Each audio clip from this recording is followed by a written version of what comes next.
tocar la pelota. Solo con correr, solo con aparecer, solo con acelerar. Ese era el don de Claudio Pol Caniggia.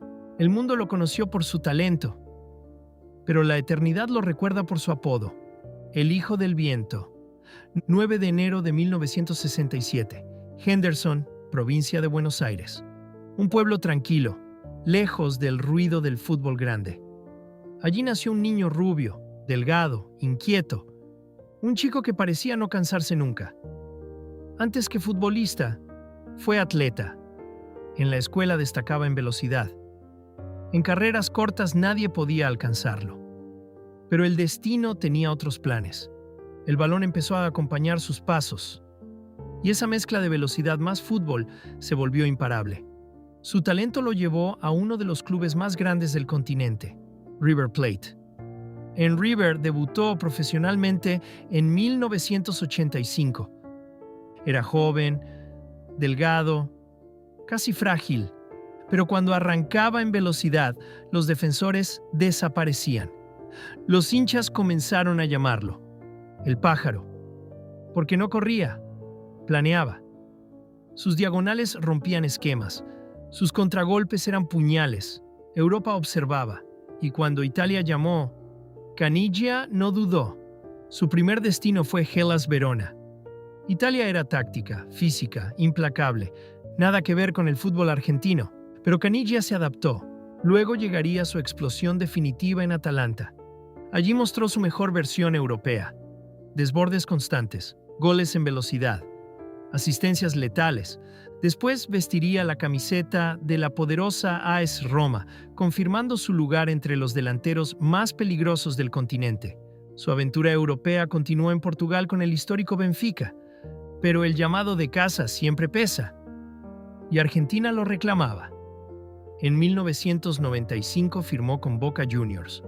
Su llegada generó expectativa mundial, pero el inicio fue irregular. No lograba despegar, hasta que el destino le puso al lado al hombre que mejor entendía su juego, Diego Maradona. Su amistad venía de la selección, pero en Boca se volvió espectáculo. Uno asistía, el otro volaba. La noche más recordada llegó en un superclásico. Boca 4, River 1. Caniggia marcó 3 goles. Velocidad, definición, sangre fría. Una actuación que lo reconectó con su esencia. Con la camiseta argentina vivió sus momentos más eternos. Fue internacional entre 1987 y 2002. 49 partidos, 16 goles. Pero su legado no se mide en números, se mide en momentos. El Mundial de FIFA World Cup 1990 no comenzó bien para Argentina. Derrota ante Camerún, pero cuando Caniggia entró desde el banco, algo cambió. Su velocidad empujó al equipo, provocó expulsiones rivales, desgastó defensas, abrió espacios. Argentina avanzó, octavos de final. Brasil dominaba completamente. Argentina resistía. Entonces apareció la jugada eterna. Diego Maradona tomó el balón en mitad de cancha, eludió rivales, filtró un pase imposible. Caniggia arrancó, diagonal perfecta, eludió a Taffarel, definió, gol. Uno de los goles más icónicos en la historia de los mundiales. Semifinal ante Italia, local, invicta, favorita. Pero otra vez apareció el viento. Caniggia marcó el empate. Luego, en penales, Sergio Goycochea se volvió héroe. Argentina a la final. Pero el destino fue cruel. Caniggia estaba suspendido. No jugó la final ante Alemania. Y su ausencia pesó demasiado. Tras el Mundial nació una sociedad inolvidable. Caniggia plus Gabriel Batistuta. Velocidad y potencia. Uno asistía, el otro destruía redes. Juntos ganaron Copa América 1991, Copa Confederaciones 1992, Copa Artemio Franchi 1993. Sudamérica tenía una nueva delantera temida. Tras varios meses lejos de la selección, envuelto en sanciones, polémicas y dudas sobre su estado físico, el nombre de Claudio Pol Caniggia parecía haberse desvanecido del primer plano internacional. Muchos pensaban que su historia con la albiceleste ya estaba escrita, que su mejor versión había quedado atrapada en Italia 90. que la velocidad que había asombrado al mundo empezaba a apagarse, pero el fútbol, como la vida, siempre deja espacio para los regresos inesperados. Apenas semanas antes del inicio del Mundial de Estados Unidos 1994, el cuerpo técnico decidió darle una última oportunidad. No llegaba como figura, no llegaba como titular indiscutido, llegaba como una incógnita, una apuesta arriesgada, una carta guardada bajo la manga. El torneo comenzó con una Argentina llena de ilusión. El equipo aún giraba alrededor de la figura de Diego Maradona, capitán, líder espiritual y símbolo de toda una generación. Pero ahora tenía nuevamente a su lado a su socio más veloz. El destino quiso que la explosión de Caniggia llegara en el momento exacto. Partido de fase de grupos ante Nigeria. Un rival físico, rápido, incómodo. Argentina necesitaba profundidad, necesitaba velocidad, necesitaba sorpresa, necesitaba al hijo del viento. Aquella noche, Caniggia recordó quién era. El primer gol nació de su instinto. Leyó la jugada antes que nadie, atacó el espacio y definió con precisión, demostrando que su olfato goleador seguía intacto. Pero el segundo sería el que quedaría grabado en la historia grande de los mundiales. Una jugada colectiva, dinámica, veloz. El balón llegó a sus pies y, sin dudarlo, definió. Gol.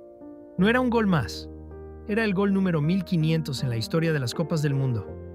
Una cifra simbólica, un número redondo, un momento eterno. Y el protagonista era, otra vez, Claudio Caniggia. El mundo volvía a hablar de él. La velocidad había regresado. Pero cuando parecía que su mundial iba en ascenso, llegó el golpe. En el partido ante Bulgaria, apenas corría el primer tiempo cuando sintió el dolor. Una lesión muscular lo obligó a salir. El silencio fue inmediato. El banco argentino entendió la gravedad. No era solo perder a un delantero, era perder profundidad, desequilibrio, contraataque. Era perder al jugador capaz de romper partidos en una corrida. Su mundial terminaba allí, antes de tiempo, sin despedida. Pero lo peor para Argentina aún estaba por venir. Días después, el torneo quedaría marcado por uno de los episodios más impactantes en la historia del fútbol. El positivo por dopaje de Diego Maradona. La noticia sacudió al plantel. Golpeó lo anímico. Rompió el equilibrio interno. Desmoronó la ilusión colectiva. Sin Maradona y sin Caniggia en plenitud, Argentina perdió su esencia ofensiva. El equipo avanzó, pero ya no era el mismo.